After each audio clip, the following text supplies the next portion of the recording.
ಎಲ್ಲರಿಗೂ ನಮಸ್ಕಾರ. ಗಣಪನ ಕಥೆಯ 30 ಡೇಸ್ ಚಾಲೆಂಜ್ನ ಡೇ 9ಗೆ ಸ್ವಾಗತ. ಬೆಳಗ್ಗೆ ಎದ್ದು ಕಾರ್ಡಿಯೋ ಎಲ್ಲ ಮುಗಿಸ್ಕೊಂಡು ಇವತ್ತು ಚೆಸ್ಟ್ ವರ್ಕೌಟು. ಚೆಸ್ಟ್ ಏನೇನಿದೆ ಇದನ್ನೆಲ್ಲ ವರ್ಕೌಟ್ನ ಮುಗಿಸ್ಕೊಂಡು ಹಾಗೆ ಒಂದೆರಡು ಪೋಸ್ಗಳನ್ನ ಕೊಟ್ಕೊಂಡು ಲಾಸ್ಟಲ್ಲಿ ಸ್ವಲ್ಪ ರಿಲ್ಯಾಕ್ಸ್ ಆಗಲಿ ಅಂತ ಸೈಕ್ಲಿಂಗ್ ಮಾಡಿಕೊಂಡು ಇವತ್ತಿನ ವರ್ಕೌಟ್ ಮುಗಿಸಿದ್ವಿ. ವಾಪಸ್ ಬರ್ತಾ ಒಂದು ಪ್ರೋಟೀನ್ ಶೇಕ್ನ ಕುಡ್ಕೊಂಡು ಮನೆಗೆ ಬಂದಮೇಲೆ ಬೆಳಗಿನ ತಿಂಡಿಗೆ ಸ್ವಲ್ಪ ಸೌತೆಕಾಯಿ, ಸ್ಪ್ರೌಟ್ಸು ಮತ್ತು ಒಂದು ಗ್ಲಾಸ್ ಮಿಲ್ಕ್ನ ಕುಡ್ಕೊಂಡು ರೆಸ್ಟ್ ಮಾಡಿ ಇವತ್ತಿನ ಆಫೀಸ್ ಕೆಲಸಕ್ಕೆ ಕೂತ್ಕೊಂಡ್ವಿ.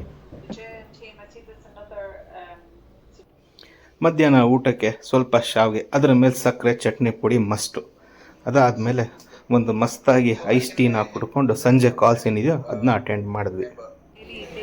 ಇವತ್ತು ಟ್ಯೂಸ್ಡೇ ಆಗಿರೋದ್ರಿಂದ ಟಾಕೋ ಟ್ಯೂಸ್ಡೇ ಅಂತ ಬರೀಟೋ ತಿನ್ಕೊಂಡು ಟ್ಯಾಕೋಸ್ನ ಎಲ್ಲ ತಿನ್ಕೊಂಡು ಇವತ್ತಿನ ದಿನನ ಎಂಡ್ ಮಾಡಿದ್ವಿ.